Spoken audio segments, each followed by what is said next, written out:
Hello, everyone, and a very, very heartfelt welcome to our monthly storytelling gathering, a space where stories travel across time zones, cultures, and hearts. Whether you have joined us this with your morning coffee or in the evening sky, we are glad you are here. So, every first Monday of the month, we celebrate the power of storytelling with tellers from around the world. Today, we invite you not just to listen, but to reflect, to connect, and to share what resonates with you. So, before we begin, I would like to take a moment to thank, Dr. Eric for trusting me to take over this hosting for this beautiful session. It's truly an honor to carry forward the spirit and warmth of this space which he has nurtured for years. So I will just quickly introduce myself. I'm Sheetal and I'm your host for today. I'm a storyteller by profession. And now, without wasting any more time, let's start our session.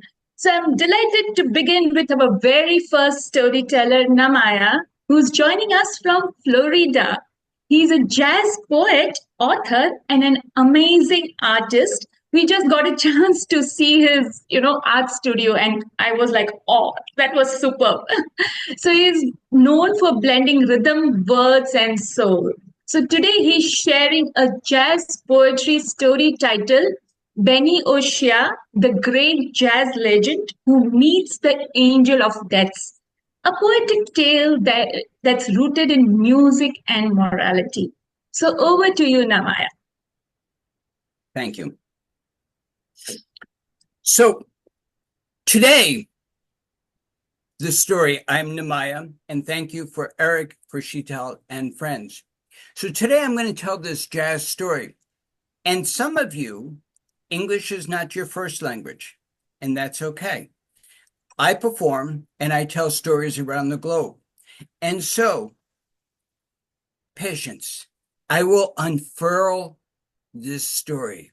And it will be different than stories you've heard before because my story is not rooted in the Mahabharata. It's not rooted in the Bhagavad Gita. It is not rooted there. It is back in the days when Lord Krishna himself was in a jazz band.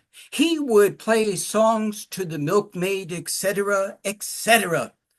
But I won't tell stories about Lord Krishna and his original jazz band. Instead, I will tell you the story about Benny O'Shea. My friends, I will tell you this tale as true can be, resounding in my soul like a buzzing bee.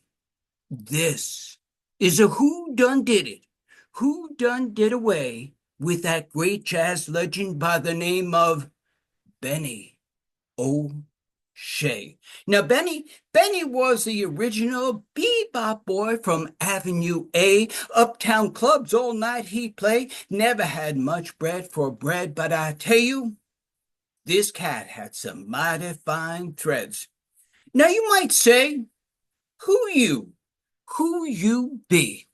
Now, I and the boys, we be the Jazz Beat Detective Agency. I know some of you storytellers maybe have a little trouble making the rent at the end of the month. And so for me and the Jazz Boys, we run the Jazz Beat Detective Agency. If a note displaced a minor chord, slipped and rolled inside a major sea of majestic bees, if the flea, tick, tock, bebop, dropped in an unsyncopated hip hop, or, if you will, an ingenue indigo, F minor, was getting loved on the recliner, Oedipus plex, in quest of a B flat, me and the boys would be there on the spot, discerning the clues of the plot.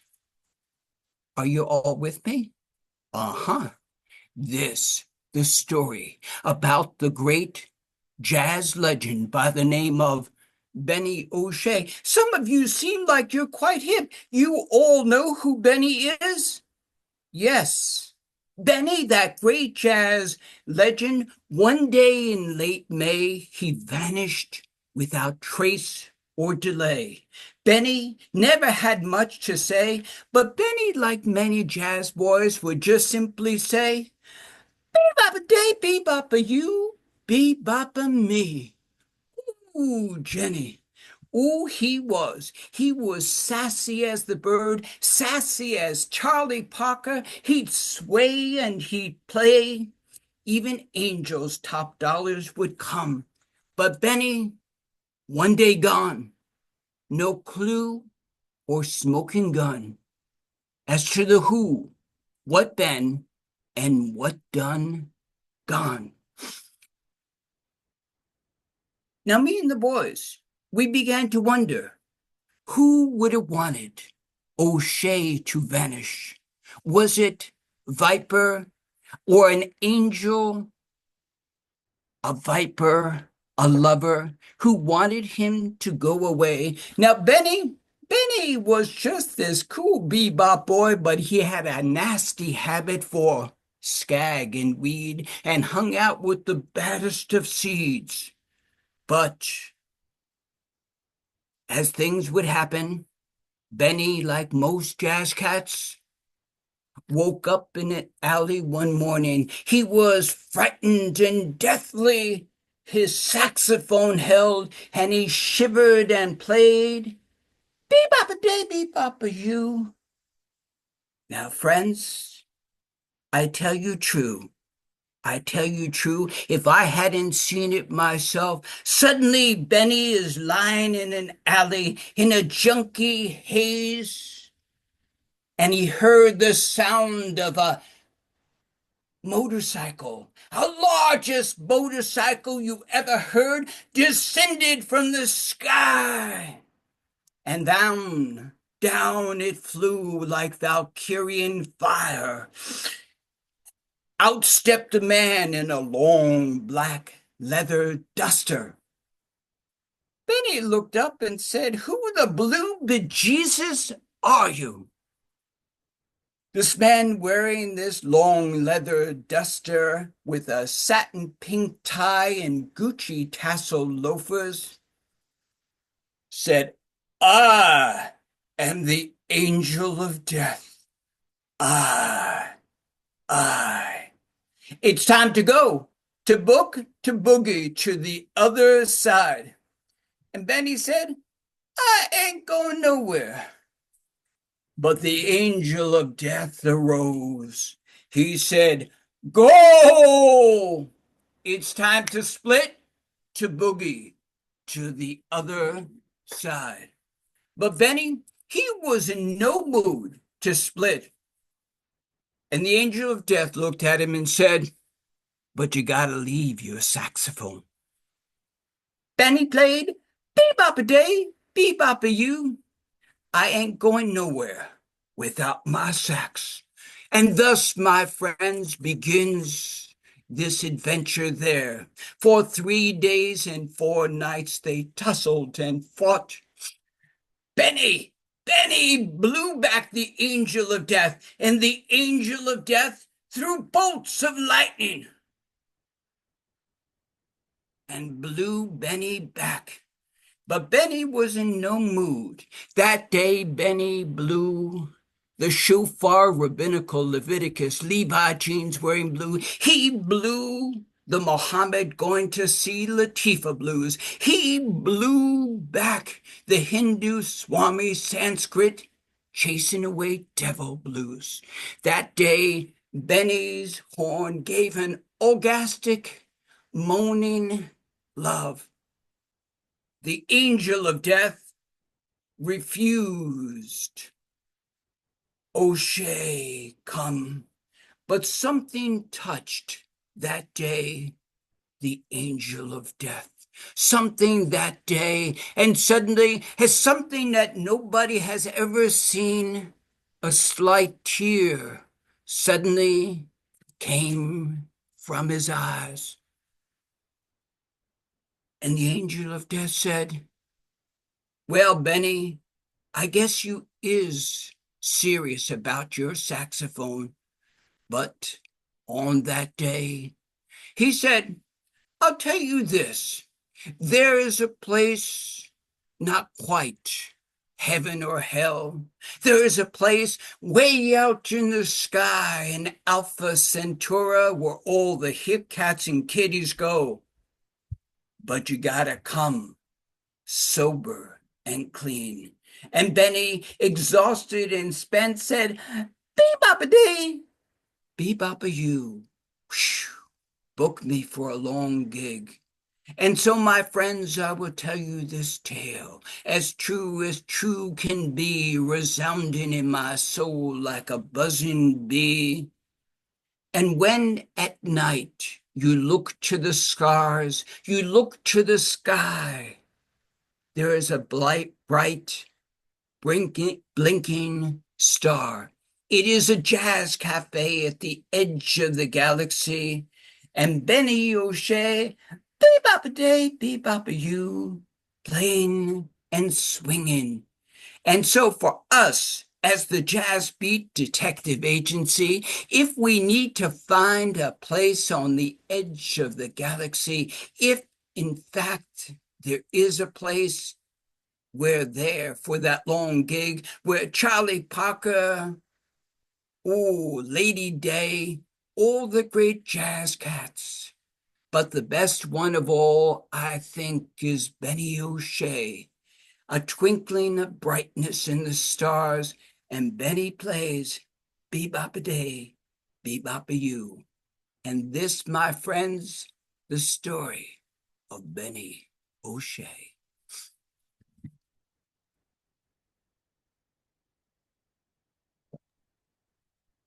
Yes, thank you. Super. Amazing. Man, that was a very good story, I would say. And the best part I loved about was the jazz cafe, which is blinking there up in the sky. So I was just wondering if everyone had that favorite place up in the sky, we'll be happily going, there. So that was really, really heart touching. Amazing. I think So, I think of the wonderful poem to Althea from prison that was written during the 1500s. And one of the last line goes something to like this: If I have love and love in my soul, I am free. And it's like the yes, place that we create is our freedom, and the place that we get yes, to share our songs. yes. So, like, it very well connects with the emotion we take, from the story. So, I would pass it on to audience, like, what image or emotion, you would have lingered in your mind while listening to this story. Is that from me? Yes, you and Uh, the audience as well. and repeat the question again. Yes. So again, when we listen to this story, the image or the emotion, from Mhm, the story which lingered in our mind, while mhm. listening to this story. Well, um, and to So me, because yes, the tradition comes out of jazz story, which I realize is not an idiom in India. There is, of course, the incredible, rich, and lengthy tradition of poetry with music from the court of the Mughal period, from the time going back of the flute player of Arjuna, etc., like this. So the story of music and poetry was always together. And in classic Indian poetry, which I don't know well, is there's always the symmetry. So things are always broken up in even lines. So for many things, though I'm not prepared to make this statement, for much of the music from like sitar, is the meter is very evenly broken. So it's easy to play and perform poetry and stories with it. Is that correct, or did I make that up? no, no, no, that's perfectly correct. Yes, to audience, if anybody would like to ask any question. What are your thoughts on the story? Yes, Lakshmi Shankar. Yeah, this is not a question. It's more, see, I am a musician, so I could totally relate to the Okay. music and the rhythm in your story. And I felt I totally identified with that because I also do write songs and I also compose songs. So, but of course, I'm a trained South Indian classical musician. So, of course, the jazz, I do listen to a lot of jazz, but I could at some level, through my music, I could relate to your story, and it was really very nice, very wonderful. Thank you so much. Thank you. So you're a musician, did you say? Yeah, yeah. I teach music. I also perform. So if you had a melody to one of the most famous South Indian from like Canada, I assume, or Kerala. Yeah, Carnatic music. It's called Carnatic music here, South Indian classical Thank you. music. Sorry Yeah, for my yeah. my mispronunciation. That's all right. So, Yeah. and part of it as what I encourage people to do, because to me it makes for a beautiful enhancement, because a lot of times you're seeing stories, but if you take in Kannada, there's a beautiful melody. Um, could you give me like hum a melody of the first part of that? Na na na na na na. Na na na na na na na na na na na na na na na na na na na. That is a very famous composition which we sing.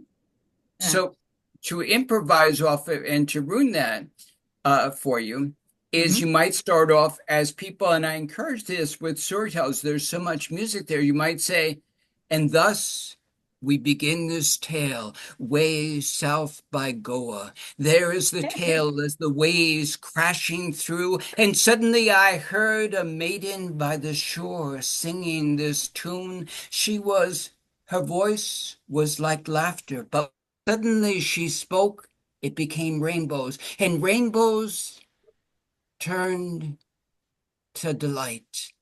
And in that begins this story. So you simply take your beautiful melody and extrapolate. Yeah. Or does that make sense? Or am I ruining a good piece of music? No, I think it could be a wonderful like an intro to start off, as you say. Yeah, and yes, sounds Now, interesting. Yeah.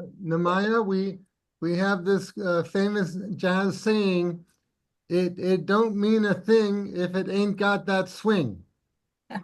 And Absolutely. you had that swing. I'm wondering, can you say a thing about swing? I mean, what is swing? Uh, yeah, I got it for you. You ready? yeah. Okay. Bapa day be bapa you. Zeba. Zeba zoo. Zeba. When your words fly, when your words dance inside your soul. Zeba day, zeba you. Zeba. Zeba swing. How's that? And That's so on part, uh, that's on one level, but I mean also, I don't know if we can get technical about it, but like for example, rap. When you hear rap, you know it's rap. But I'm not a musicologist. I couldn't say exactly how and why it's rap. But swing, if it's swing, uh, can we analyze swing? I mean, what is swing? well, to me, and again, not to be tangential to your question, one of the most important things if storytellers can take this away, and I am coming back to this, is to really listen to the music. Is that people working with music, because a lot of times I see people trying to do stories and poetry, but they're not paying attention to the music. And so to me, the swing is that rhythm that you get, whether or not it's 4/4 time or 3/4 time, or if it's, now's the time, da da da da dum da dum bum. That's the swing, that's the melody.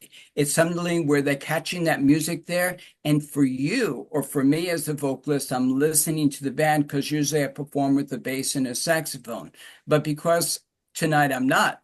However, and coming to your question about swing, is that feel, is that groove, is paying attention whether or not it's rap, a rapping and a tapping and a hipping and a hopping and a sliding and a gliding. What you got? Just a St. Pete beat. Come on, one, come on. So even in something like that, there is still that beat, that melody, as I was talking with Lakshmi before, is listening to the feel. What is the mood that is created? So when Lakshmi gave me that piece, oh, it's easy to improvise from that because you're listening to the music. So you get that beat. What's that rhythm? And that to me is where jazz and poetry comes together. Where I live is poetry. I've been since I was a kid. I always got poetry. You know, in the India, historically and classically, you always grew up with poetry from the Mahabharata, etc., like this. For me, I always started off as a poet, you know, even in things like a blues poem. Let me see, a blues. Let me think.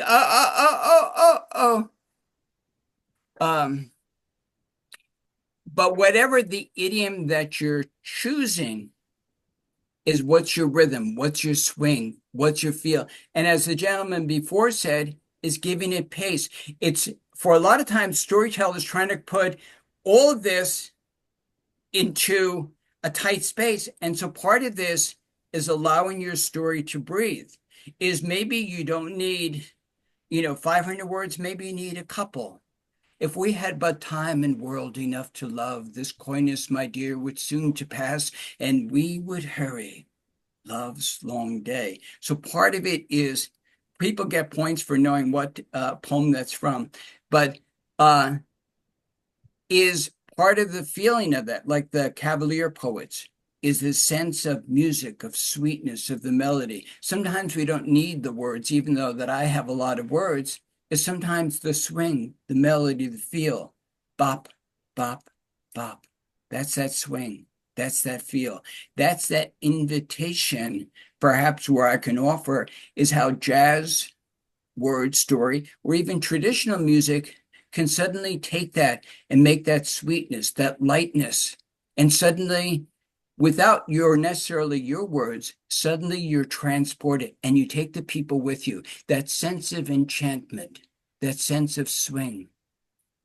That is a very long-winded answer to a very simple question.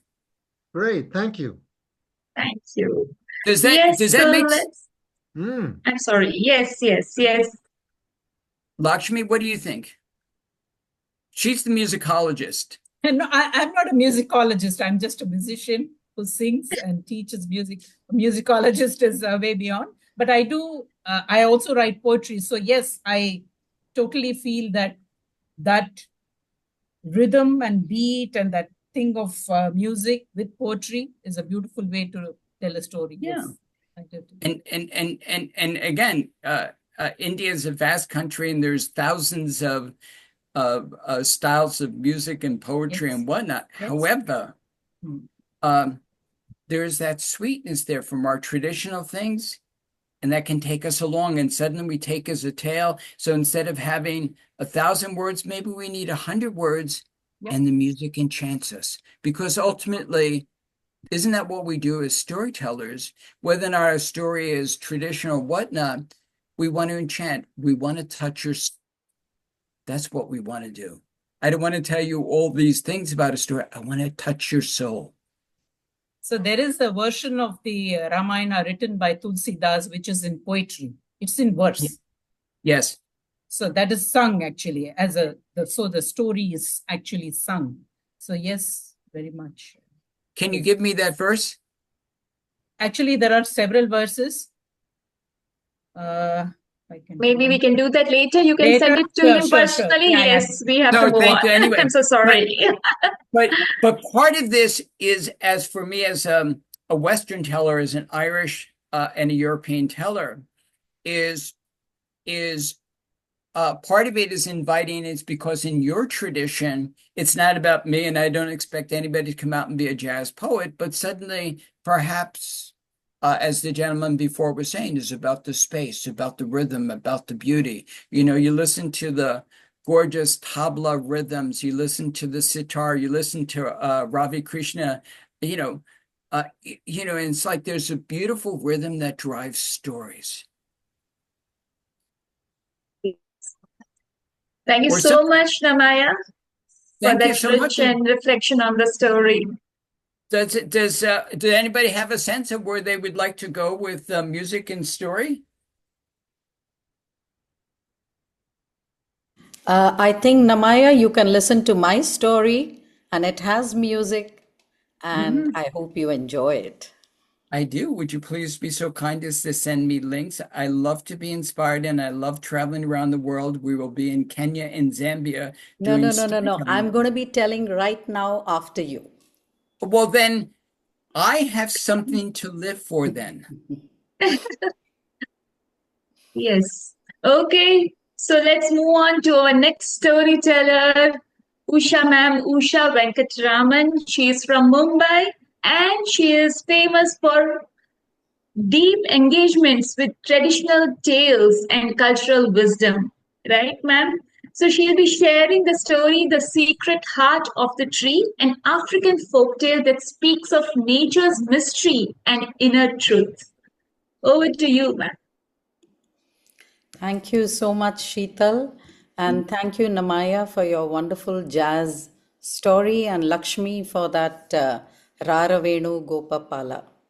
Took me back to my infancy. So, thank you, Eric, and good evening, good morning, good afternoon to all those who are watching this. And my story is an African folk tale.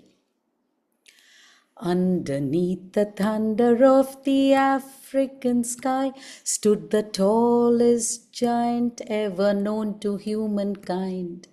Underneath the thunder of the African sky stood the tallest giant ever known to humankind. And far beneath the canopy, the story's told how secrets sleep beneath the baobab tree, the baobab tree.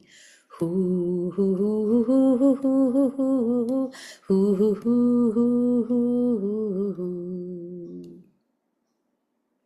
Have you ever heard the wind blowing, the leaves rustling, the birds singing, the rain falling, and the trees breathing? Have you ever bathed in the forest? Well, what do trees mean to you? My story is as old as time and it holds a deep wisdom. It's time to restore and restory ourselves. This is an African folk tale about the baobab tree. I got this folk tale in 2011 in Singapore, and I haven't shared this story till today.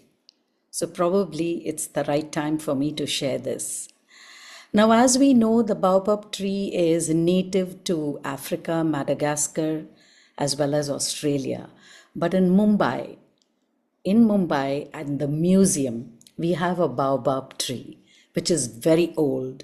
And I've told stories under this baobab tree. So here we go. It was an oppressively hot summer day. The sun was intense. The air was thick and heavy and made walking uncomfortable. Rabbit hopped along slowly and he was looking for a shade where he could rest under its cool shade. He happened to see this baobab tree and sweat was trickling down his ears. He was hot and flushed and he was panting. But he had been brought up to be polite.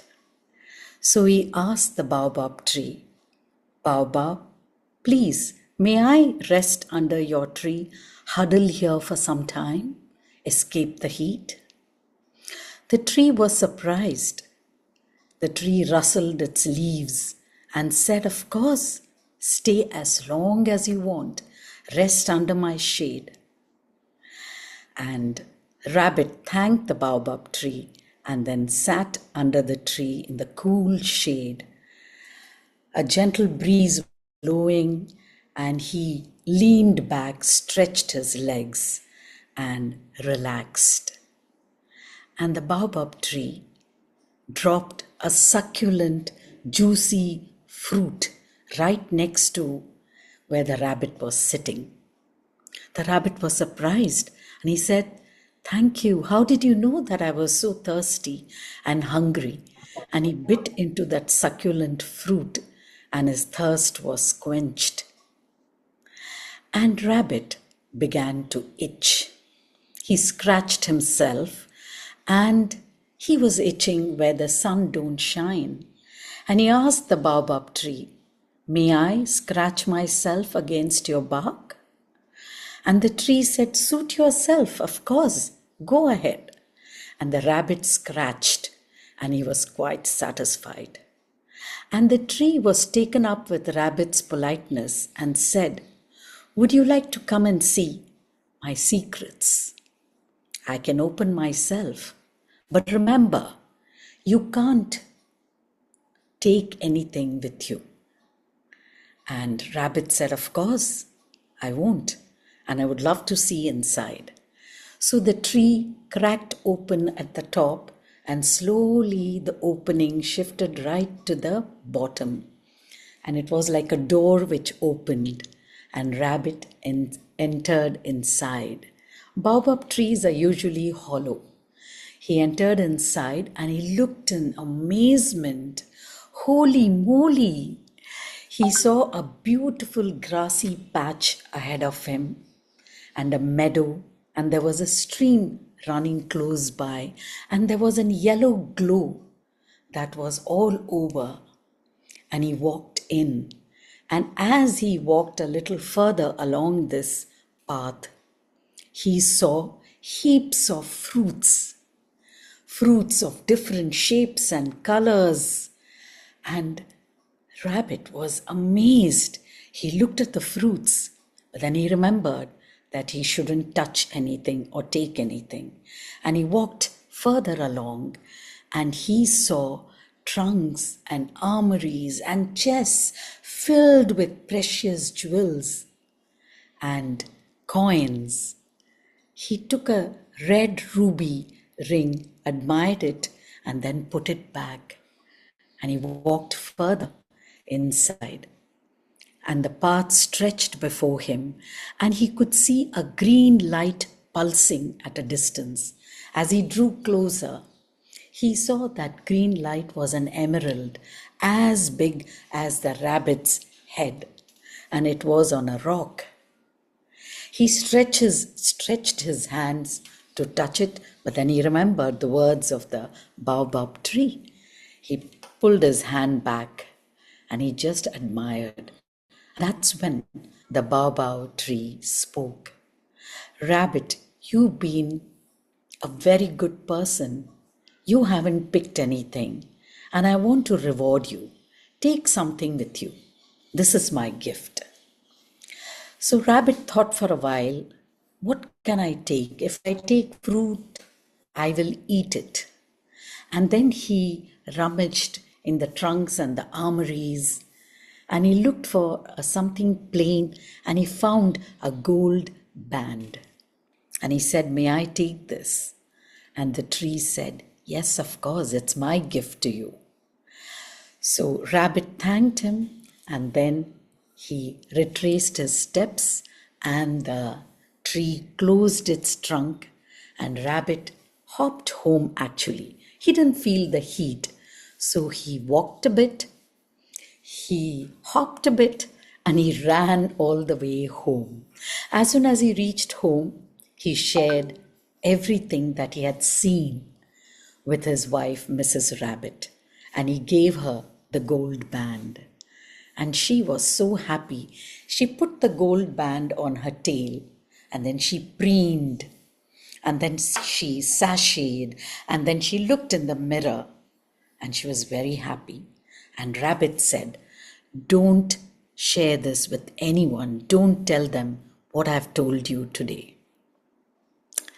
But do you think secrets can be kept?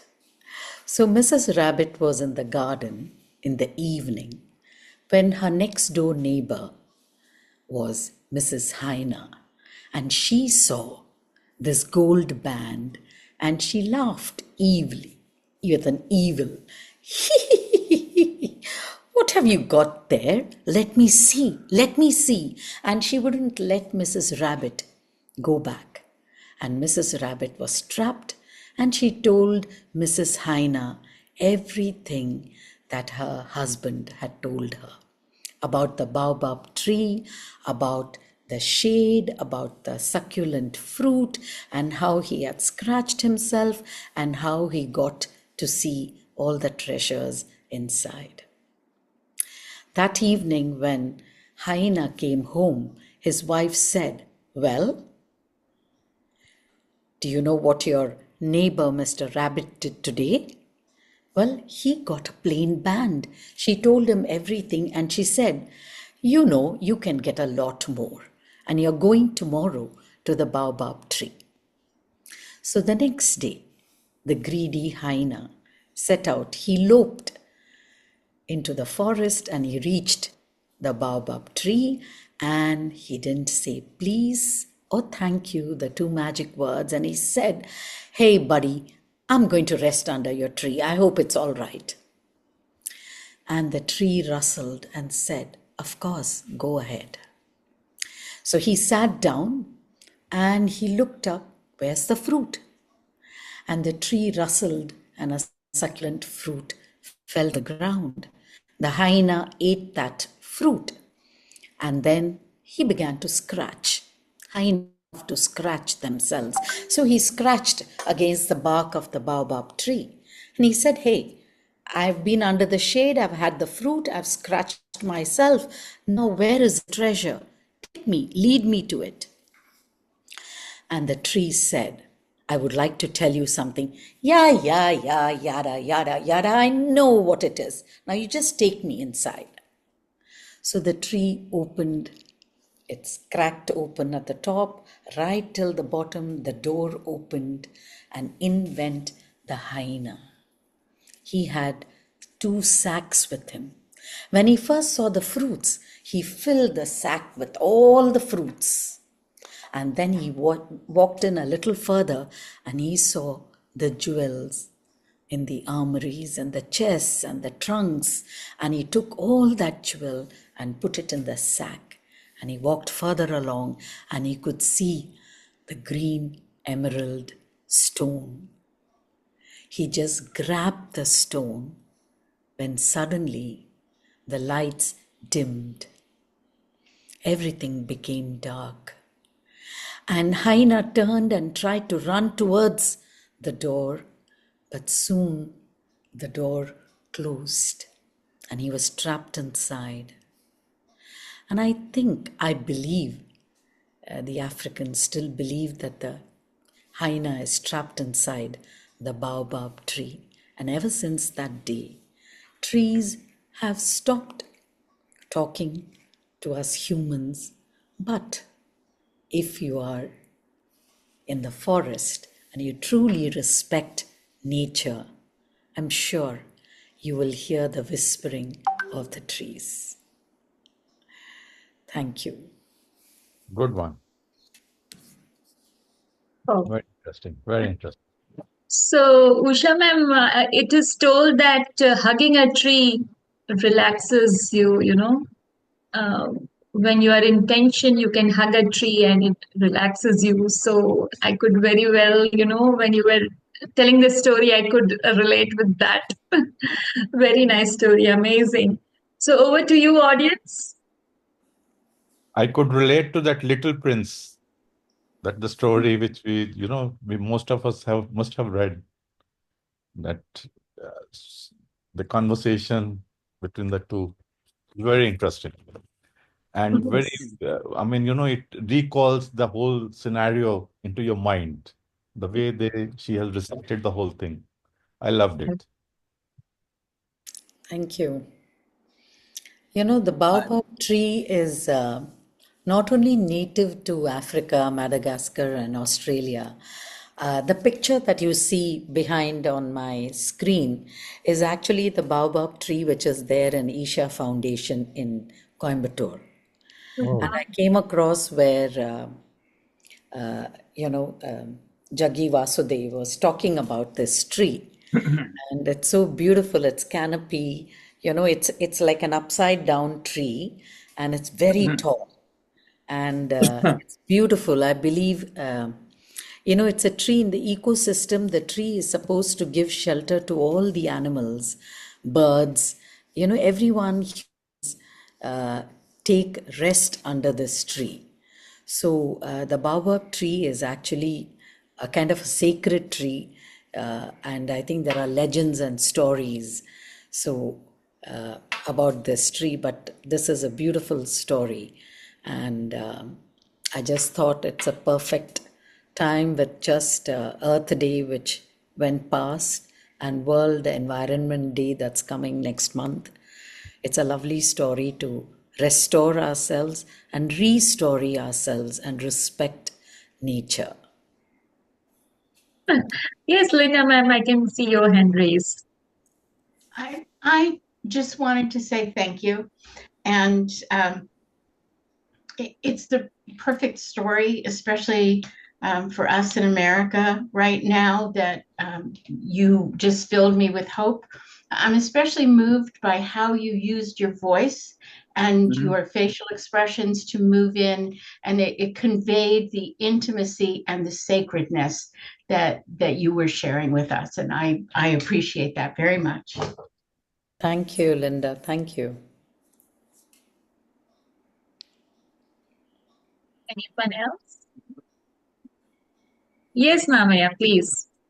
Thank you. I concur with Linda. I really liked your rhythm and pacing on the story, and you really made it just flowing and lilting, and slowly drew you in. There is hundreds of stories about trees and whatnot, and I particularly like the Shel Silverstein story, which is a contemporary story about the giving tree and how the same idea that the tree provides us all. And I would also come back to is the idea that it's a tree in your own backyard, and is a sense like this is the tree here that shelters us. This is the tree, instead of it being somewhere in Africa, but is how is this tree here? And again, coming back and I think, I don't know how you feel about it, sometimes as maybe bringing it a little bit further and having the freedom to play and bring the story back is about how precious this tree is. And of course, as you go through, different levels from children to adults, et cetera, like this, and I think the message comes through, and I think that is really powerful, is how sacred trees are. And that is, as Linda said, that's the beautiful message now, is if, the power of holding, of planting, and how trees offer us all this life. And on a slight tangent is I'll be in Zambia this summer, but one of the chief problems is they're cutting all their trees to make charcoal to cook their food. But by doing this, they've destroyed their environment, and this happens around the world. So bravo, a good story. Thank you. And in fact, I would say that this story should be told in the open. And I plan to share this story. There's a beautiful space that's opened out in Mumbai called The Nest. And I think end of this month I'll be sharing, and I would love to share this story. I don't know whether they have a baobab tree there. Nevertheless, it's really nice to share a story in the open space with trees around you. Yeah. I don't know if you know the philosopher Krishnamurti. Krishnamurti, Yes. when he would come both back to India and then in the US, he would give his lectures for many, many years underneath in the oak grove tree. And then he would Yes. come back in India, and at the school, he would always tell the stories, and he always spoke, never in an auditorium, but underneath the Yeah. trees. He would tell the stories under the tree. I don't know whether it's a banyan tree at the JJ School of Arts. Uh-huh. And I've personally Yes. sat and listened to him. Yeah. It was an honor. I didn't realize what a great man he was. But then I was a young girl, but I've heard him tell this at the JJ School of Arts. You're much too young to remember him. Evita. Yes, I'd like to thank you first, Usha, for this beautiful story. And just to share that ever since I was a little girl, trees have been my friend. And a lot of the stories I tell are original stories and wisdom stories, and they were given to me by trees. I would be sitting under a tree by a river, and one example was just before Clean Up Australia Day in March, when all the school children go out to pick up rubbish. It's like an Australia-wide campaign. And I was sitting under the tree along the river, and along bobbed a certain soft drink bottle. And I was leaning against a tree, and I could just feel it. And the whole story just came and flowed into me. And that story now is one of my signature stories, Anisha and the Sad River. But it's not the only one. I've been given by the trees so many stories. And many of you know that the roots of the trees actually communicate with each other. But I believe they communicate with us as well. And if we have the time and the patience, they will give us just the right story at the right time. And your story really touched me. It was beautiful. Thank you, Usha. That's Thank you. all for now.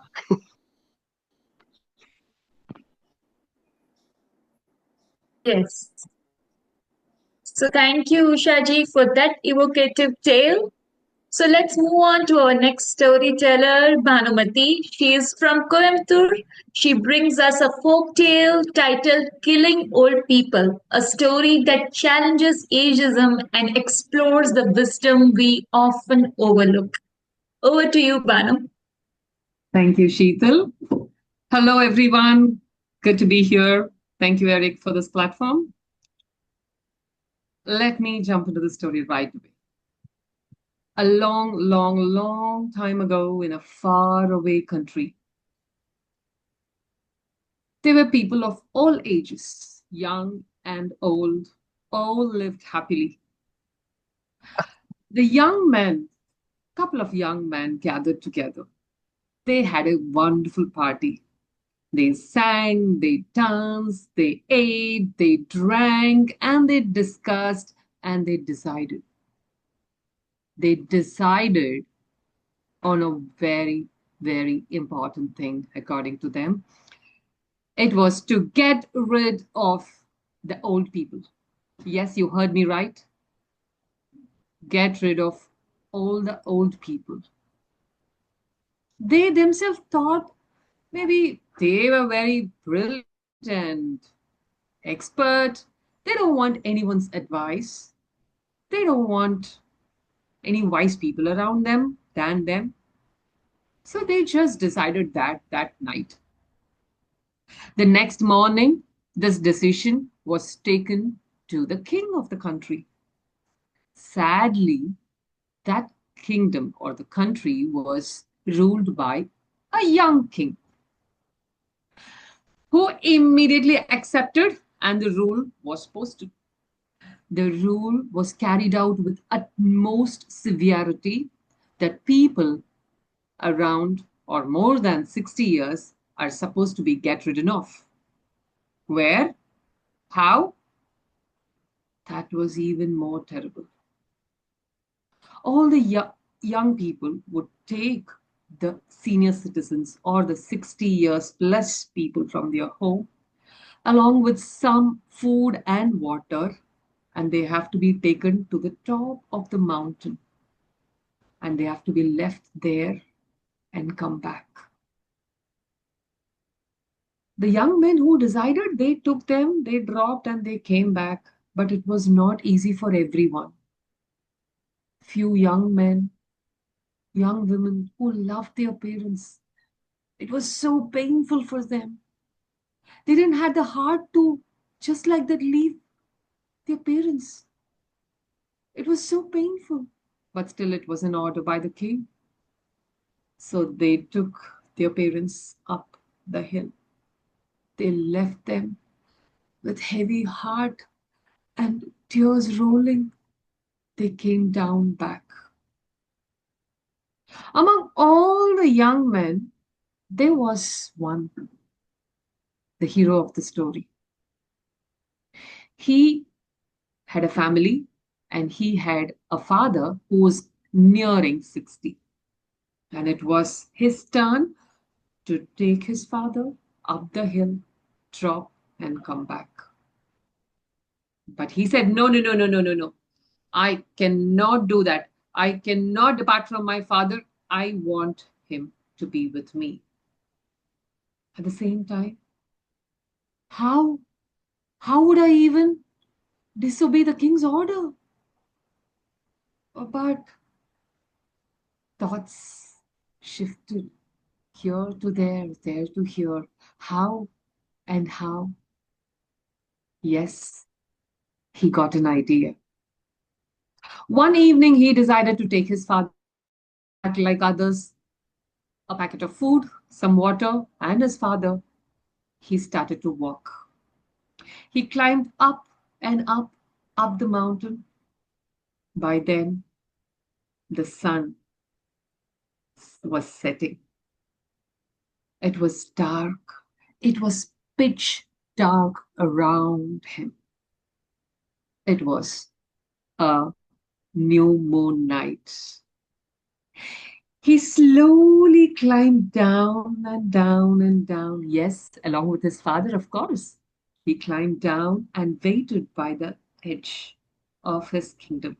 He waited and he waited until everybody went to sleep. When nobody was seen on the streets, he slowly took his father, entered his house, walked down, down, down, down into the cellar, and made him comfortable there.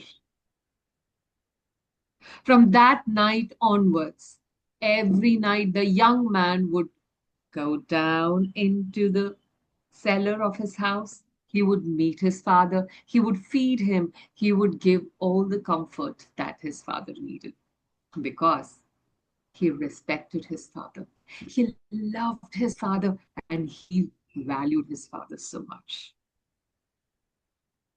Now, days went by, things were smooth. The country was prosperous, the vineyards were flourishing, the crops were giving good harvest. Not for a long time, of course. One day, summer hit, like how in Africa, when Usha ma'am was mentioning, it was super hot summer. The sun blazed its rays down onto the country, and everywhere it was hot. The pond began to dry, the lakes began to dry, and the rivers were also dry. The crops were drying, the trees withered the leaves. People could not find enough food. What would they do? They starved. It was so painful. That wasn't even over. Soon the season changed to winter. There was no rain till day. And the winter was even worse. They had never ever seen such a winter. The snow fell and filled the fields. There was nowhere spared. It was so cold. It was so cold. People did not know where to go. The so-called wise young men, they are all in the wits' end. They didn't know where to go. They didn't know whom to ask, where to go for advice, who would counsel. No. They started seeing death for themselves.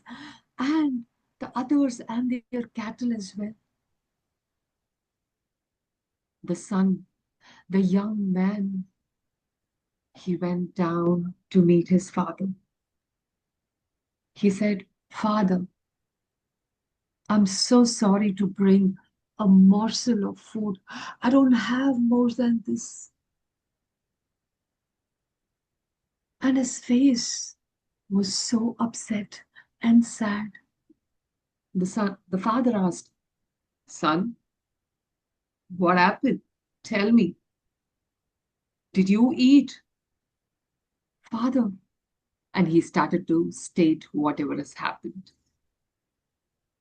The father immediately, without even waiting for a moment, he said, "Son, go up, take the plow, go right out of our house, plow the road in front of our house and the adjacent road as well. And important, don't answer any questions. Got it?" The son nodded to his father, climbed up right in the morning before the sun could rise. He took his plow, he went onto the road and started to plow. He plowed and plowed and plowed. Since there was snow, the land was not that dry and tough to plow. He plowed and he plowed and he plowed. The people around gathered. They looked at what he was doing. And of course, there were multiple questions. Zip. He did not utter a word. No answer to any of the questions. He just continued his work. Soon the moist of the land started to show little tiny sprouts. And slowly the plants grew. They were crops of wheat, maize, and corn. Slowly they grew up, and the people who looked at that ran to the king and they reported about this. The king at once, he summoned the son. He asked, "Hey, you, I'm sure this is not of your own wisdom. The action of yours says that you have your father alive in your place. Tell me the truth, I will spare you." The son, of course, agreed. "Yes, it was my father's advice. Your Majesty, please spare me. And my father as well." "Who's there? Bring the father." So the father came to the court. The people who gathered around, they looked at the old man, the only old man that they have seen after a long time. They all were awestruck. They saw him. He walked into the court. And the king asked, "You old man, tell me, how? How did you make this advice to your son?" And the father, with due respect to the king, said, "Your Majesty, the advice was based on the carts. All the carts which went on the road with full of grains of maize and corn and wheat. They crossed the road, and as they moved, few of the grains spill on the road. And as more vehicles went on, they went down into the earth. If it was left, it would have rotten. Now that it was plowed, the moist in the earth gave life to those grains, and little sprouts grew. And now, as you see, Your Majesty, we don't have the grains and seeds and food for now, the present time, but it is for the future. We got the seeds for the future as well. Now, the king, what can he say? Yes, yes, to answer your questions that's running in your mind. The king did revise the order. As all the people, the young men, the so called young men who did not even realize that one day they will also grow old, posted this order, this decision. They all realized. They all realized about their folly. They said, We, we treasure you. We treasure your experience. We treasure your wisdom. And soon the order was reversed. And from that day onwards, the people, how much ever old they grew, they waited. Yes, they were let to live until the god of death from Namaya story came and knocked at their doors. Thank you. Amazingly ended, Banu, by blending with Namaya's story. That was awesome. So I was just thinking, when you were telling this story, that the world is moving so rapidly, right, towards independence and nuclear living, right? So we actually don't know what are we gaining and what are we losing from this, right? So this story is a reminder that we are losing more than if we are not hardly gaining anything, isn't it? True, true. That's very So true. yes, over to you, audience. Mm. The story is more relevant in today's environment where senior citizens are not so much valued. Well, to me, it's also interesting being in Cambodia, Yes, uh, yes. where the entire Population population, was killed. over 60, was completely killed. So I'm in a country of all young people, Yeah. and where you see that that's true. So here's a plug for us old people.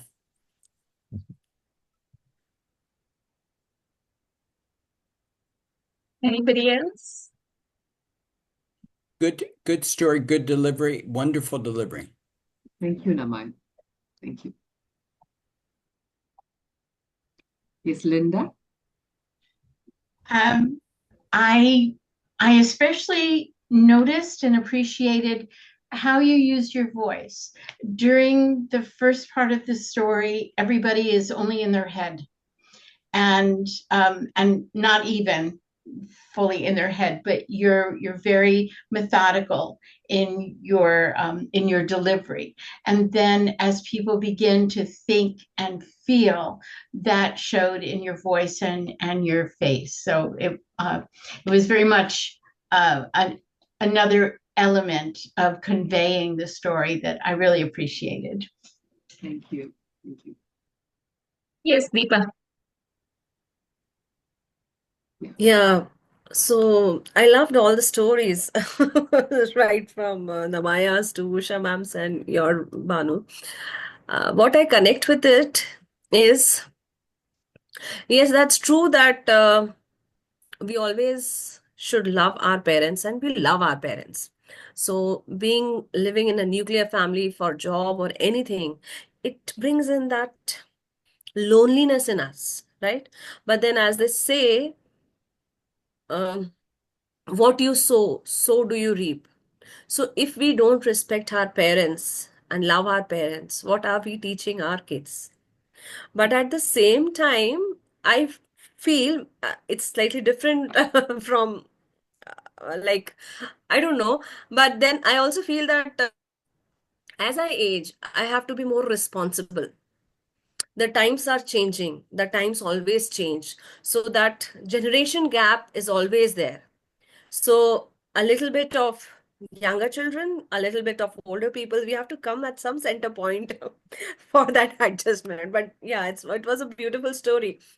And yes, we always need senior citizens and elders to guide us in our life. Thank you for the story. Thank Thank you, you. Usha ma'am, for that beautiful story as well. Yes, Ushaji. Yes, I wanted to share what a wonderful story and how apt. I received a forward today from my aunt about the vanishing bond. You know, olden days we were all a joint family. I remember growing up with my aunts, my uncle, not cousins because my parents both on their sides were the eldest, so we were the first grandchildren. But I remember my aunt and uncles and so many of them. For every little event in the family we would all gather together. But somewhere today materialism has crept in quietly, subtly, and also that we all want to be nuclear. I grew up in a nuclear family because of my father's job where he had to travel all over India. But then today social media doesn't help either. It's very nice to put a post on Insta or Facebook and talk about, but how much are you really connecting? So this, I'm trying to forward this little note, but I'm not able to. So it says it's never too late to turn back. The bonds need not vanish. You can keep them alive. And it's very important today, and especially when you reach a certain age, like I'm 64, my children are not here with us. I miss them. And it's not the same having them in the same country. So it's something, the bond which we keep alive. Now we have cousins, aunts and uncle groups and friends, school groups, college groups. It's because each one is reaching out to others just to keep that bond alive. Lovely story, Banu. We need Thank you, stories. Usha. Like I said, we need to re-story ourselves. Yeah, see, now we have in my family, my daughter, myself, and my mother, three of us, when we come together, it's always, chaos at home, disagreements, arguments. A lot of things happen, the wise ones, when my mom says something that doesn't resonate with my daughter at all when now she's in her teens. And the wisdom that my mom shares is irrelevant for my daughter, and I, being the middle person, neither here nor there, when I try to convince both, that's the interesting part of my life that I undergo. Also, like these days, so this particular story has been with me for a long time. I read this story very long time, and I wanted to share this, and I didn't find a platform to share the story. And unfortunately, I have missed this one as well. So when I was trying and I was looking for the story, fortunately, I got this. Story from Eric. When I shared this is the outline, and I remember the outline, but I didn't get the text as such. So Eric was the one who shared. Thank you, Eric, and thank you for giving me the story and the platform as well. So, and if I can take one more minute, and I want to share something, if you could make me a co-host and give me sharing rights, Eric. So, when I went to a couple of museums, they used to have it as Mudumakkal Tari. Okay, I would like to share the image of that. So this one, yeah, okay. So in olden days, like how I said now, in olden days they had this large pot, it seems. So this pot, when people are so old nowadays, crossing 60 and 70, reaching 80 is a big task. In those days, they were 100 years more. Yeah. So this is the one, the pot, earthen pot. This is quite big and large, where when people are so old that they are immobile and they can't do their work on their own, people, the family members itself, they'll put that per person inside some food, and they'll bury them under the ground, it seems, under the earth. So this is what I have heard. But when I researched today, I came to know that it was after they pass away, only then they'll be. This was the olden, very old and ancient burial system, it seems. So yeah, this is what I wanted to share. Thank you. Yeah. Thank you so much, Nanu. That was something, I mean, I've never seen this kind of a plot before. Nice to know about that. Yeah. And thank you for sharing that powerful and thought provoking story. So now let's welcome our next teller, Linda Schuyler-Ford, joining us from Florida. Today she shares Still My Mother. I'm sorry? Yes, before you begin, Linda, I just want to ask a technical question. This last storyteller, Banu, I spotlighted for everybody. So everybody saw, and Banu, I think you also saw your image large. Is that correct? Yeah. Yes. Yes, Eric. But Yes. another option is, Linda, now I'm just going to pin your image.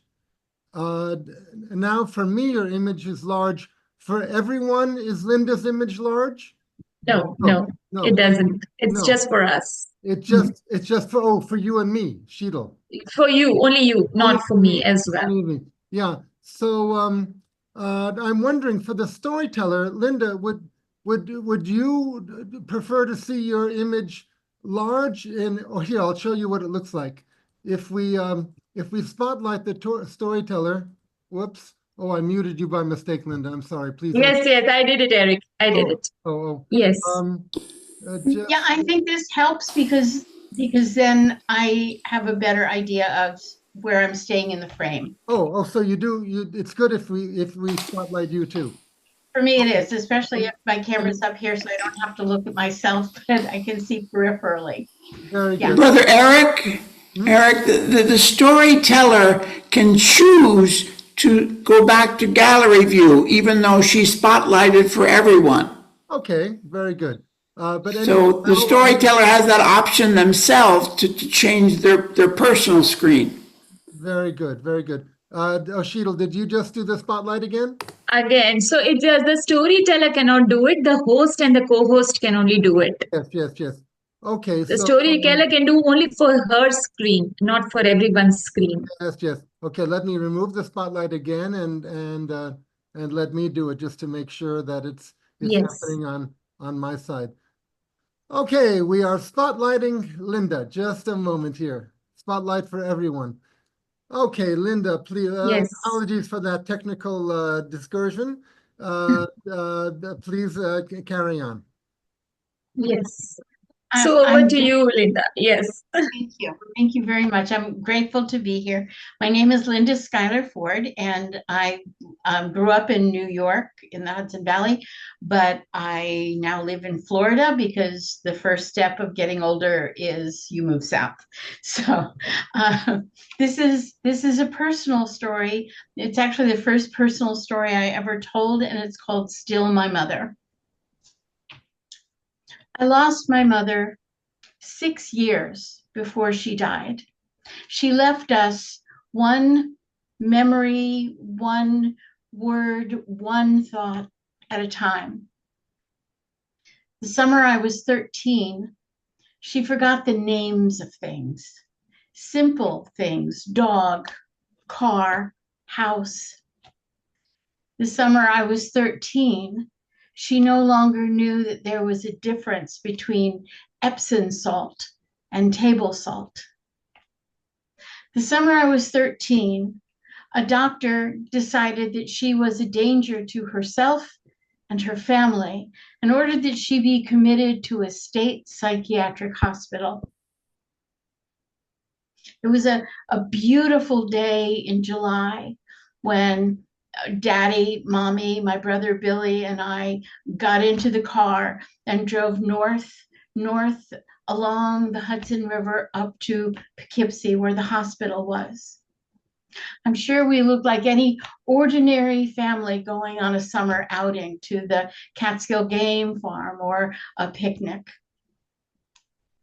When we arrived, there was a long, winding driveway and castle, a castle at the top of the hill. It looked evil and yet magnificent. Ivy metastasized its way up the outside of the brick building. There were crenellations and a turret and double heavy oak doors that just seemed to swallow us. I was surprised by how quickly everything went. My brother and I sitting between mommy, and then two men in white coats coming and taking her by the arm and leading her away. There was no gong. There was no tinkling of bells that marked the falling apart of my family. We did that silently in the car, driving back home to Pleasantville. Our weekends were like none of my classmates. We would drive up to Poughkeepsie and visit my mother in the state mental hospital, as it was called at the time. In school on Mondays, my friends would talk about how they'd gone to the theater or flown to Europe for a long weekend with their families. We lived in a very wealthy community, and I did not know how to say, will we go visit mommy in the mental hospital? I didn't know who she was anymore. With the medication she was on, she would sit and rock, and I would take her face in my hands and say, Mommy, please come back.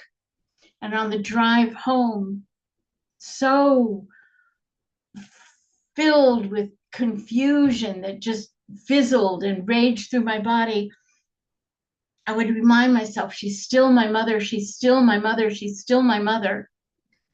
But I didn't know who she was. It was hard for me to concentrate in school, filled with fear and embarrassment, and we did not talk about this at home during the week. I started eating my lunch in the girls' locker room so that I wouldn't have to talk with people. And I would think about my mother and eat my bologna sandwich and think, she's still my mother, she's still my mother, she's still my mother. My grades began to fall. I went from advanced placement courses to remedial classes. I just couldn't concentrate. But I was learning other skills. I knew that when we walked into the hospital and down the long lime green hallway, if there were people lying on the floor, we could just step over them. When we were sitting in the waiting room talking with mom, talking at mom, if a man ran over on all fours and barked, I would just pat him on the head and throw the ball and say, good boy. And when the woman crouched in the corner holding an imaginary baby and rocking, handed it to me, arr, arr, arr, I knew to just take it and pour all of my love into this child before I handed it back. By the time I was 15, I was unflappable. Nothing, no one scared me. Not the men running down the hall screaming, not the people rolling on the floor. I was, I think, more comfortable in that environment than in my own classroom. She's still my mother, she's still my mother, she's still my mother. Dad coped with this by gardening and drinking beer, and it was angry gardening and angry beer drinking. Dig, dig, dig, plant a rose, drink a beer. Dig, dig, dig, plant a rose, drink a beer. My brother and I started referring to our front yard as the beer garden. My brother coped in his own way. He misbehaved. not in horrible ways, but in ways that the police department had his name on the tips of their tongues. But come on, aren't we all curious how many 14-year-old boys can fit on a motorbike that rides through the library? And we all know if you turn a 15-year-old boy loose in a very small town in the middle of the night with a pipe cutter, parking meters are bound to fall. We knew something was up when my brother all of a sudden had handfuls of quarters. I retreated into books. I retreated into stories. I grew up in Sleepy Hollow. I studied the works of Washington Irving. Fairy tales, folk tales, sitting in my room, out in the woods, up in a tree. I gobbled everything up.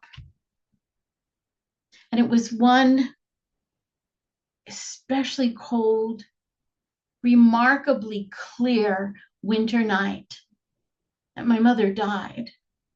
And over the next few years, our family began to put itself back together. We were not a happy TV family. We are held together with dripping glue and duct tape, but we moved forward. And I always had my mother in the back of my mind, and there was this small empty hole in my stomach that seemed to fizzle with its emptiness for knowledge of my mother and for mother's love. But we moved ahead. My brother, with all of his shenanigans, became an award-winning salesperson. Everybody loved him for his sense of fun. My father got sober and took up gardening for real. And me, all of those stories that were my escape from life are what were my path coming back to life as I became a storyteller. Years went by and my cousin came to visit. He was researching our family genealogy and wanted to go to the Warner Library, the library of my childhood, the one place I have a memory of my mother taking me to sit on one of those slanted tables with the magazine highlights for children. We would solve the puzzles and read the books and read the jokes, and then she would give it back to the librarian who had saved it for her. And there was always this knowing look that passed between their eyes. So I agreed. My cousin went to the genealogy room and I walked around the children's room, feeling her presence, smelling the smells of these wonderful old books. There was a reading room with a fireplace that always smelled like pipe tobacco and a little hint of smoke.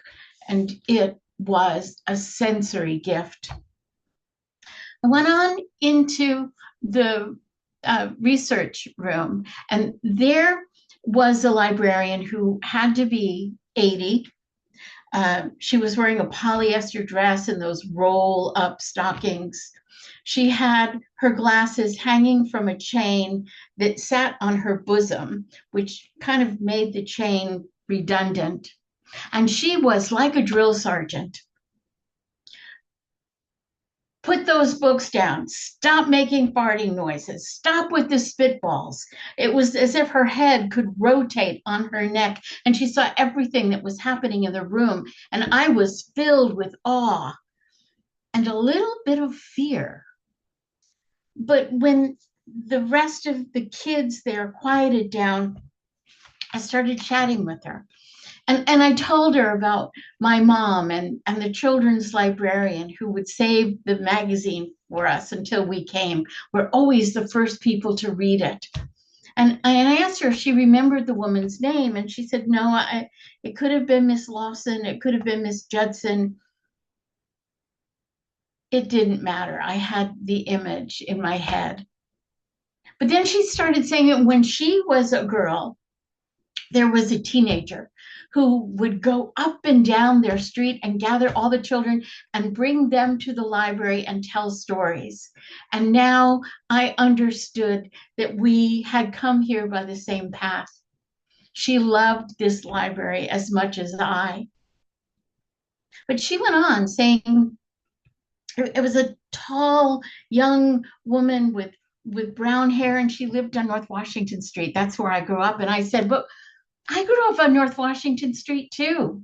She said, yes, yes. It was a young woman who lived with her sister and her mother. Her father had died, and her mother took in boarders to make ends meet. And my stomach began to flip-flop, and I choked out the words, my mother lived with her sister and mother on North Washington Street, and after Grandpa died, Grandma took in boarders, and I couldn't catch my breath for a moment. It was as if the room was spinning around, and finally I could say, she was my mother. You're talking about my mother. And she grabbed my shoulders and said, oh, my goodness, what was her name? And I could say, Dorothy Ford. And I spoke her name into that beautiful, wonderful place of my childhood and hers, Dorothy Ford. And the woman grabbed my shoulders and said, my goodness, is she still alive? And I thought,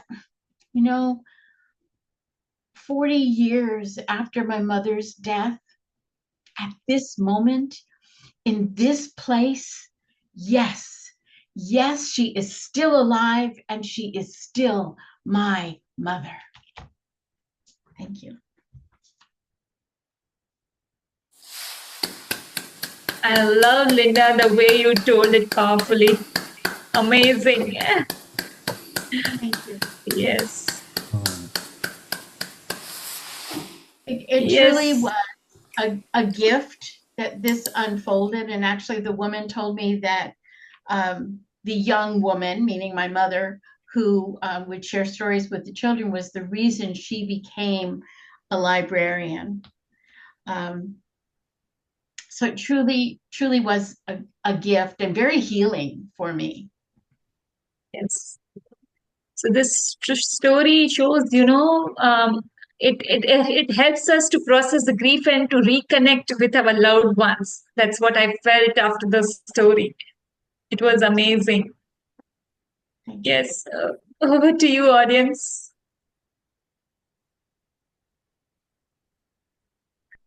Usha ma'am, you are muted. Yeah. Can I say something? No, there are two others already with raised hands. I'm sorry. Yes, sorry. yes, Lakshmi. Yes. No, I became very emotional. I had tears in my eyes, and I could so much relate to this because right now my father is going through this. He's almost 90, and for the last few years, he's been going back to his childhood. He doesn't remember where he is, what he's doing. And it is really difficult for me to accept my father like that. So I can't even imagine how it must have been for you as a 13-year-old. With even by so many years of maturity, I'm still not able to accept it. So the way you said it, so there was, yes, I was moved, I had tears, but at the same time, you had certain lighter moments in your story, which made me smile too. So I think it was such a mixture of emotions, and it was like a roller coaster ride. So I was totally mesmerized by your story. Thank you so much. Lakshmi, thank you. And, this actually led me to a career working with people with dementia. And what I found, and I hope you find this with your father, is that sometimes if you can put your expectations aside, you receive a sweeter gift of learning things from a period that you would not have access to. And I hope you find some peace and comfort with that. Thank you very much. Thank you so much. Yes, Vasanti. Yeah, thank you so much. I was able to relive a lot of the sharing of this 13-year-old girl. hiding in the locker room, and the father in the garden. And I have been with children of prison convicts all the time. I have been with children of people who are in the mental health facilities. And I always wondered about how much trauma they would have had. And I speak to them and get them reorganized because there would be so much of anger and pain. And today, when I heard our storyteller, I can relate a whole lot. And these are vulnerable populations which need a lot of help. And I'm so happy she was able to connect back to another individual who knew a lovely mother. And letting go of a mother at that age is not exactly easy, at whatever age. And thank you so much. Thank you. Thank Yes, you. Usha ma'am. Thank you so much, Linda, for that beautiful story. A lovely offering for Mother's Day. I remember my mother, I lost her when I was in my 20s. She didn't live to see my children. And my mother was my best friend. She was, I could share everything with her. I don't know how many of us can say that your mother is your best friend, but she was. And today, my mother in law is suffering from dementia. I didn't have a great relationship with her, but my husband is a wonderful man who keeps telling me she needs tender, loving care. And I know I'm listening to Eckhart Tolle, I'm listening to so many podcasts about letting go of the past. And then it is helping me a lot. The pain is there, but I don't have to suffer. So my whole attitude has changed. They need a lot of tender, loving care and to talk to them, with love and a gentle touch. And beautiful. I love the way I don't myself tell personal stories, but your story was so moving, so inspirational. Thank you for sharing. Thank you, Linda. Thank you very much. Thank you. Thank you, Linda, for this incredible moving piece. To close our storytelling circle, we welcome the ever energetic Lavanya Prasad from Bangalore. Today, her story is The Love of God, a fictional tale rooted in the Devdasi tradition, filled with emotion, devotion, and identity. So, over to you, Lavanya.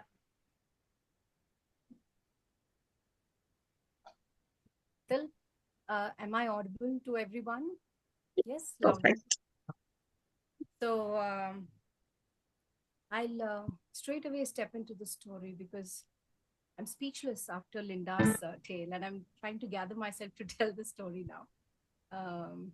Whatever it is, I think I should give you guys a little introduction to what my story actually is going to be about. So, for people who are not aware, so the Devdasi system prevailed in India for a very, very, very, very long time. So there used to be people who didn't have children. So they used to pray to the deities, and they said that if I get a daughter or a son, I'll be, just make me a mother, and then I will give my daughter or son to be yours. So that is how it started very, very long time ago. And these children were given off to the temple where they were allowed to serve the deity. And how do they serve the deity? By taking care of everything that the deity needs. So they learn to sing, they learn to dance, in which they entertain the deity too.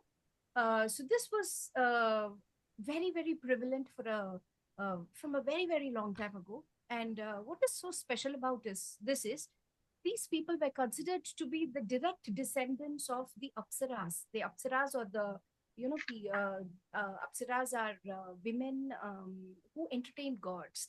So they were considered to be the direct descendants of Apsaras, and hence the keepers of art.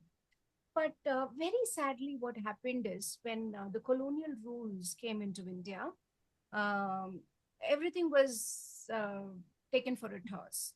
They were considered to be, people who gave pleasure to men, the royals and the aristocrats, and sometimes even the greedy priests. And so at that point of time, the life of a Devdasi was... Lavanya, your voice is very low. Is it? I mean, is everybody able to hear me well? No, your voice is low. That's what I was trying to tell you. But yeah, can you increase your volume? Let me see. I didn't want to disturb you. That's okay. I mean, at the end of the day, you guys need to hear me properly. Is this fine now? No? It's low only. It's better. It's better. Give me a minute. Let me just check the audio settings in Zoom. Maybe you need to come a little closer to the mic or whatever. No, if you can adjust it. No, if you can I adjust think, the setting. For me, it's is clearly it better audible. now? Yes. Is it better now? Yes. Yeah, much better. Fine. The audio setting was a little different. This is good. Right. So that is the introduction to the Devdasi system. So the story that I'm going to share today is something that didn't let me sleep for a very long time. So I happened to come across this story in one of the internet writing platforms. It's called Inkit. And I came across this story almost 10 years ago. It was written by someone called Payal Saha. I'm not able to find the source of the story. Eric was asking me that, but I definitely will try to find. And if I get it, I will share it with you all. So I have taken the creative artist's liberty, and I have added my bits and pieces. As I read the story, the images that came to my mind is what and how I'm going to present the story with you. So this story is set in probably late 18th or early 19th century. And this story has got one predominant deity, Murli Manohar, who is none other than Krishna. I'm sure some of you, even people away from India, would be familiar with who Krishna was. So the Devdasis were serving the temple, serving Krishna in the Murli Manohar temple. So this is the context. Let me get into the tale. It was a starry night in the kingdom of Rajatpura. But those shiny stars did not matter to the Pradhan Devdasis of the Murli Manohar temple. Their life was filled with darkness. A star of hope was a distant dream for them. These people did not survive, they merely lived. And they were the slaves of the society. Kanakalakshmi, the Pradhan Devdasi of Murli Manohar temple, was getting ready for the night prayer. Krishna ni begane baro, Krishna ni begane baro, begane baro, mukhavarne toru, begane baro, mukhavarne toru, begane baro, mukhavarne toru.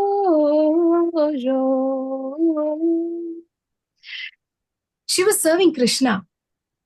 And little Krishna Priya was playing with her doll. My, look, my doll is getting married. Look, pee, pee, pee, pee, pee, pee, dum, dum, dum, dum, dum. Pee, pee, pee, pee, pee, pee, dum, dum, dum, dum, dum. My Krishna Priya was an 8-year-old orphan girl. And Kanakalakshmi brought her up as her own daughter.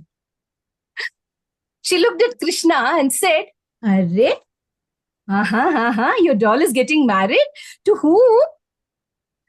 Prohitji told me that he will find a very nice groom for my doll. But the name Prohitji sent shudders to Kanaka Lakshmi's heart. She froze in fear. She closed her eyes in fear as her mind traveled back to a distant memory. The crowd was waiting to see the dance of the lady, the last dance of the lady, after which she would be married to Krishna. And then following that would be the last ritual of making the god and her one. This was done by the Purohit, the head priest of the temple, and Kanaka Lakshmi was getting ready with her Ekavastra, one single cloth, to sing and dance. But then, it was not a secret that the Deva that day would not be Lord Krishna, but the lustful priest. Kanaka Lakshmi's heart shuddered as she remembered the day when the old priest closed the doors along with her inside. Or did he close the doors of her life too? No, I cannot let my little darling Krishna Priya go through the same thing. She quickly went to her and cupped her cute little face. Look, my dear Krishna, you don't have to go and ask Purohit Ji for a groom for your daughter. Mai will find it for you, okay? Huh? Mai, will you find a groom for me too? Because Purohit Ji tells me that I will be a Devdasi and I cannot get a groom. Kanaka Lakshmi didn't know how to explain the darkness of the society to this little girl. She just took her and placed her on the lap and said, remember this, Krishna. Remember this. You are a dasi only to your Krishna, and not to anybody else. You're not a slave to anybody else, my dear. Remember this. The next time Purohitji asks you, who is your groom? Tell him it is Krishna. Do you understand? She just hoped the little girl would understand what she was telling. 10 years later, Kanaka Lakshmi's youth was at dusk. She was sitting there in the sanctum sanctorum of the Murli Manohar temple looking at the deity along with his beloved Radha. And there she saw immense sadness in Radha's eyes. And she knew instantly why it was like that, despite being next to her beloved. Because love is painful. She sighed and she slowly got up to leave. And that is when she saw the notice that was stuck in the temple walls. The head priest had decided to choose another Pradhan Devdasi. And that would be none other than Krishna Priya. Krishna Priya didn't know the darkness that lay in front of her. And if the Purohitji had said, nobody else could alter it. There was she going around enjoying the darkness, because to her, darkness meant the complexion of her Lord Krishna. She was singing and dancing in joy. மச்சமாக நீரில் தோன்றி மறைகள் தன்னை காத்தாய் கூர்மமாக மண்ணில் தோன்றி பூமி தன்னை மீட்டாய் வாமனாக வந்து நின்றாய் நரம் கலந்த சிம்மமாகி இரணியனை கொன்றாய் ராவணன் தன் தலையை கொய்ய ராமனாக வந்தாய் கண்ணனாக நீயே வந்து காதலும் தந்தாய் இந்த ஒவ்வொரு அவதாரத்திலும் நான் உன் தாரமாவேனும் திருவடிப்பட்டால் திருமணமாகும் என்றே ஏங்குகிறேனே வாராமல் போராயோ வாசுதேவனே வந்தாலே வாழும் இங்கே என் ஜீவனே. Her voice was as sweet as honey, but it created restlessness inside Kanaka Lakshmi's heart. She went and asked Priya, Priya, why don't you understand? Why don't you understand that you are going to be the Pradhan Devdasi of this temple and you're still playful? Mai, I'm already a Devdasi. You were the one who told me. I'm Krishna Priya, the love of the Lord. I'm already his Dasi. So stop worrying and be happy. She just hugged her from behind, placed a kiss on her cheeks, and ran. But before she ran, she turned back and said, wait, I'm going to see Inder Kaka. I'll be back in a few minutes. The name Inder brought a smile in Kanaka Lakshmi's face. He was the only human that she had loved. Because he was the one who cared for her, and for that, the head priest wiped away one of his eyes because he was keeping an eye on Kanaka Lakshmi. She looked at her jumping, going joyfully, and she told to herself, these wretched demons are taking advantage of her innocence. I just wish, my Lord, you take away my helplessness and you save my daughter. Please, please. But then she quickly gathered as she heard steps coming from behind. It was the chief Purohit. Lakshmi, look at her. She's so full of youth, ripe and delicious, isn't she? That innocence is what is making her more desirable. I warn you not to tell her anything about the darkness of this society, because that is where my lust will prevail. And he walked back.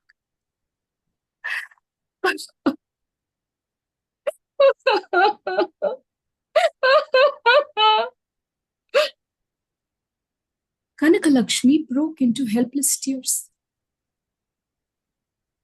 Back there, Inder Kaka was sculpting and Krishna Priya was modeling. The head priest had decided to change the idols of the temple on the occasion of the announcement of Pradhan Devdasi. And Inder was sculpting, but then he stopped looking at Krishna Priya and said, Arre, this old man's heart is not able to capture the beauty that you are, my dear. Krishna Priya looked at Kaka and said, Arre, Kaka, you have become old. You and my Mai will have to rest always worrying. For a second, he looked at the smile and he saw his Kanaka Lakshmi there. He was not able to help Kanaka Lakshmi in any way. But he has to do something for this little innocent Krishna Priya. He took his sculpting tool, determined to do something. The day of the announcement of Pradhan Devdasi arrived. The head priest went and he gave the Ekavastra, a scarlet red cloth, to Krishna Priya. Krishna Priya took it and went inside to decorate herself with that single cloth for her Krishna. Kanaka Lakshmi's heart was, oh my dear Krishna, today I'm preparing your bride, and I'm not preparing a little girl on whose flesh all these vultures would feed on. If you think I was truly a mother to her, please, let those demons touch the feet of my daughter and not anything else. Please help me. Oh, Krishna. Krishna Priya entered with her Ekavastra cloth into the place where all the people had gathered. She closed her eyes, and when she entered, she opened it to the dark skies. For the dark skies literally meant the complexion of her Lord Krishna. And she started to sing and dance her last song. रास न छैया वृंदावन के गोकुल के बासी राधा तुम्हारी दासी, दर्शन को है प्यासी, श्याम सलोने नंद लाला Krishna Banwari. As she sang, the crowd watched her spellbound. Her devotion was something that created goosebumps in everybody. They watched her like that. But then only Kanaka Lakshmi knew what was coming after that. She could not bear to think what would happen to her little daughter. That horny priest would just shred her into pieces. Krishna's dream of becoming Dasi to her lord would just be shattered. She just couldn't take it anymore. She ran out of the place. She started collecting bits and pieces of wood to prepare a funeral pyre for her Krishna. She knew her daughter would jump into the fire after this. She collected them frantically, telling to herself, I'm not a mother. I'm only a dasi. You haven't helped her. You didn't hear my prayers. Did you? Did you? Did you? You didn't hear my prayers. I'm just a dasi and I'm not a mother. The ritual was completed. And Krishna walked inside the sanctum sanctor. The new deity was covered in a blue cloth. As per the custom, the first glimpse of the new deity should always be taken by the Pradhan Devdasi of the temple. The only plus for being a Devdasi, Krishna Priya thought, and she walked towards her Krishna. The Purohit closed the doors behind her. And he looked at her from top to bottom with lust in his eyes. Ah, what a beautifully sculpted body. But then none of this mattered to Krishna. She just looked at the Lord, closed her eyes, and took his name on her lips. Krishna, Govinda, Madhava, Madhusudana, Trivikrama, Sridhara, Vamana, Rishikesha, Padmanabha, Damodara, oh my dear Murli Manohara. And she felt her hair being pulled and a slap across her face. Why are you taking the name of somebody who cannot value your beauty? Look at me. Come, let me take you, said the Purohit. You are not innocent as I thought you were, right? That filthy Dasi has told you everything about Devdasi custom, doesn't it? And that was when Krishna Priya said, stop! Don't you dare talk about my mother. She's not a Dasi, she's a mother. Remember, you have made me the Pradhan Devdasi of the temple in front of everybody. If I'm going to take this lamp and burn my face right here, Purohitji, your life will be ruined. Then whom will you give away? To royals and aristocrats? Who will come to this temple to donate? You remember, your life is in my hands now. For the first time, Purohitji was shaken by the ringing in her voice. Just like the storm that had picked up out of nowhere. He lost his balance and he fell, but his lust did not leave him. He quickly grabbed the Ekavastra of Krishna Priya when the wind blew. The blue color cloth that was covering the deity just came over her.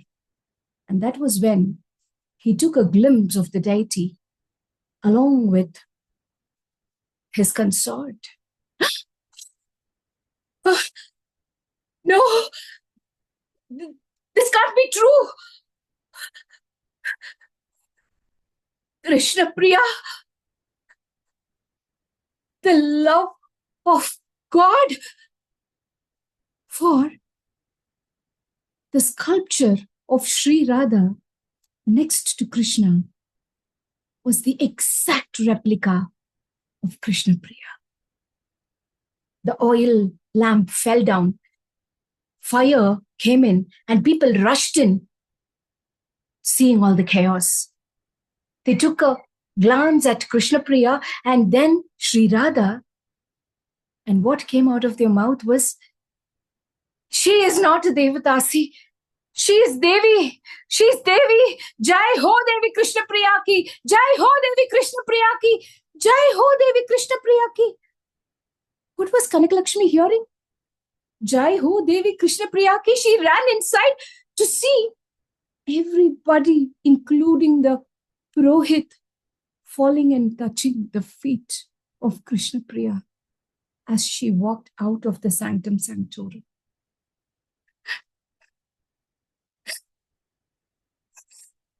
I'm after all a mother. I'm after all a mother. I'm after all a mother. But in this commotion, nobody noticed the one-eyed man who was walking outside the temple. But he stopped as he heard a familiar voice calling out to him, "Indar Kaka." He turned back. It was Krishna Priya. She looked at him with folded hands and said, "In my crazy love for my Krishna, I forgot that he resides in people like you too." And she bowed her head in pranams.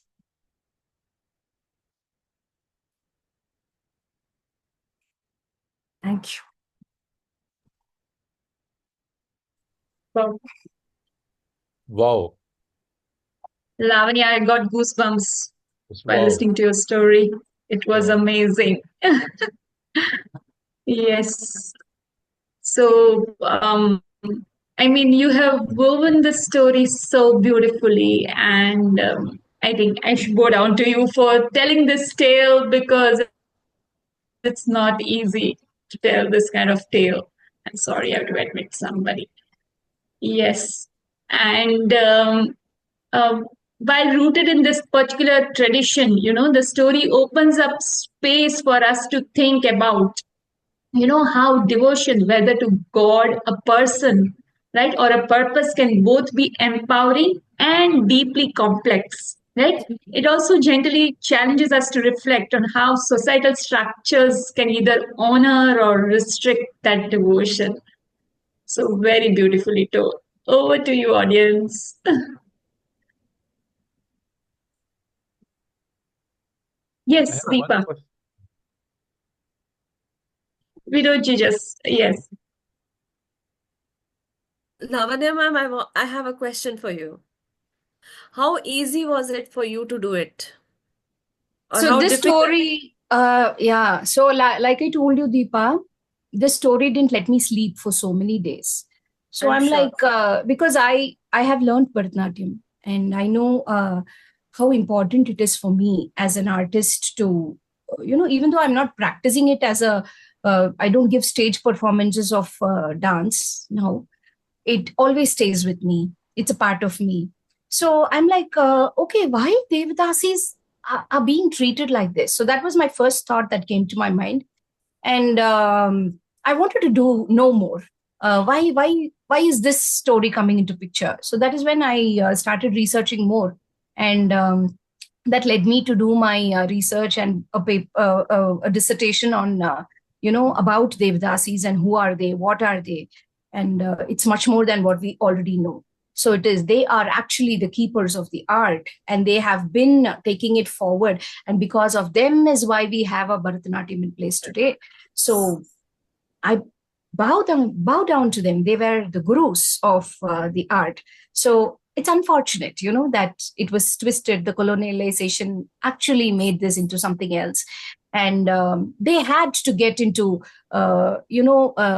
being a sex worker because they were prevented from actually uh, um, taking forward the art inside the temple. So they didn't have any other means to sustain themselves. So they were pushed into this.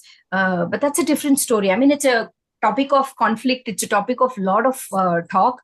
But the bottom line is they were the keepers of the art and period. That's all. No, but you were continuously shifting, those expressions were continuously shifting. So we as audience had goosebumps. I had goosebumps. So how easy or difficult was it to go from one emotion to the other? I could see that in you, and I think at the end of it, were you exhausted? If I felt it right? No, I'm not exhausted because this story is something that I have lived with for so many years now.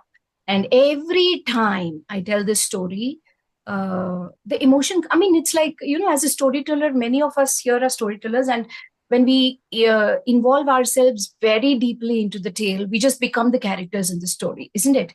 So as I was reading the story for the very first time, also, I could see myself as Kanakalakshmi. I could see myself as Krishna Priya, and I could see myself as Inder Kaka. But I should say I related more with Kanak Lakshmi and Krishna Priya. So that it just came naturally. There was even a silly thought that came into my mind. I used to tell my husband, I used to tell him, Prasad, you know what? I think I was a Devdasi in my last Janma. That is why I'm connecting to connecting to this story so deeply. I mean, what I mean to say is it just stays with you. So if you're finding me sighing or if you're finding tears in my eyes, it is the character, and I'm not exhausted at all. Thank you for that question. Yes, we have a lot of raised hands. Barry, yes, please. Yes, hi, Lavanya. I just want to say Hi, it's Barry. it's so great to see you. So great to see you, and such a pleasure to hear your story again, or to hear you tell again. And to say, I just marvel at how you shift so seamlessly into characters. And I think you do something that a lot of us don't do. I think a lot of us, when we shift into characters, we kind of, do a character voice and just do a broader shift. And you kind of stay yourself. But the inner intention and the tone of your voice shifts, and the look in your eyes and the look on your face, and it just moves so quickly and seamlessly, but you're still yourself. You're not jumping out, and I really appreciate that. I think it's wonderful, and I've always Thank you. appreciated your story. Thanks a lot. Thank you so much. Yes, Evita? Oh, just deep, deep thank you. Like, even for someone who hasn't grown up in your tradition, grown up in a totally different place, but I feel it is very, very empowering for girls. That this story, it really it blew me away. It was so beautifully told and conveyed, and so powerful, but so empowering. I've got tears in my eyes now, but they're good tears, and I can see that gift you have. It's like medicine, and you that's probably, you feel yourself, you feel nourished by sharing this story, and very brave telling. It was, thank you so much. Thank you. Yes, Vinodji, you were saying. Yeah. She answered my question before I could ask her. I was so touched by her expressions. They were so compellingly, so engrossing that you couldn't take eyes off you while you were doing storytelling. So I just wanted to know whether she does theater also, but she answered she is a Bharatnatyam dancer. So probably that's what is putting her into Yes. that, compelling state of True. delivering those emotions. Because Bharatnatyam is the one most powerful instrument to express. And Yes. probably with her eyes were showing some dancing, Yes, expressions. expressions. It's Absolutely, yes. wonderful. It's what, in fact, the person who referred to me to see this story session, she mentioned that Lavanya is the person you must watch. Oh. Okay. So she has just, superseded all my expectations, to be honest with you. Thank you so much, sir. Thank you. So I have all Yes. my gurus here. Eric, Okay. Usha are all people who I look up to and have learned from them as well. So, but like what you said, Bharatnatyam is something that has given me the identity, or to have this as my way of telling stories. Big thanks to my parents who pushed me to the classes when I said I want to go. So all that pushing, learning in the younger age has truly helped. And I'm so glad that it connected, the story resonated with all of you. And big thanks to all your, very kind words. Thank you so much. Tell me Yes. one thing, Yes. this story had a lot of emotions. So Bharatanatyam helped you a lot. But if the Definitely. story doesn't have this kind of emotions, but different kind of emotions, then what medium do you use? I think as a dancer, I definitely connect to the very strongly to the emotions of the characters in a story. So, like, how do I answer this question? So, So whenever I, do you do some story which has a comedy? yes, of course, I do. And there Yes, yes. Bharatanatyam doesn't help? It does help. It I does mean, help. hasya is an emotion in Bharatanatyam. So Navarasas has got it covers everything. So hasya is another thing which it just Bharatanatyam is everything, sir, for me. It helps. Your acting was very strong, but as Barry said, you did not force it. There was nothing artificial about it. You let the story generate the emotion itself. Yes, you're right. Characters, what the characters were going through, you just expressed what the characters were going through. And your connection with the camera was fantastic. I think all of the storytellers tonight focused on the camera, which it's wonderful to do that in a video conference. But something about the way your relationship with the camera was especially strong, because it felt like you were looking each one of us in the eye. There's the expression, the eye is the window to the soul.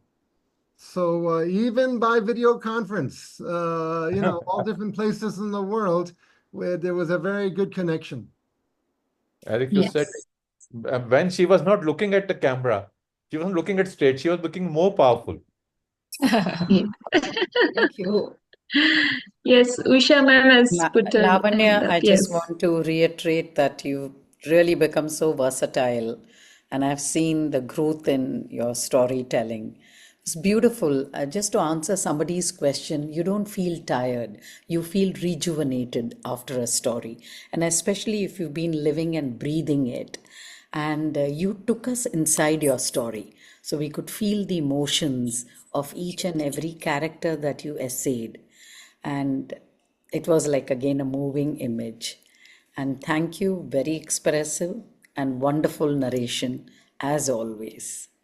Usha, coming from you, it means a lot. So you are somebody who has always encouraged this Abhinaya Katha and wanted me to do more of dance and telling. So thank you so much for that. Yes, usually we performers, we don't feel tired, especially after a good performance. We have such adrenaline that we stay up all night. So that's why it's famous that people in theater and show business in general, we are often up all night. Yes, absolutely. Yeah, I agree. you're so wired, you just need to go and do something to calm yourself down. So it's a high when you tell stories, and especially an emotionally packed story is you'll feel the draining tomorrow. You'll feel drained out tomorrow, not today. I agree. Thank you so much. I was a little worried, I should say, that will I be able to get it across to people who have not heard about the Devdasi customs. So I thought a little, an introduction of sorts would help. And I was so glad that people said that, yes, we were able to connect to what you were trying to convey. So that means a lot. Relieved. Well done. Okay. Thank you. Yes. So we are all set to close up this session today. And I want to thank every storyteller and every listener who made this gathering so rich, right? So let's carry these stories forward, share them, sit with them, and let them unfold new meanings in our lives.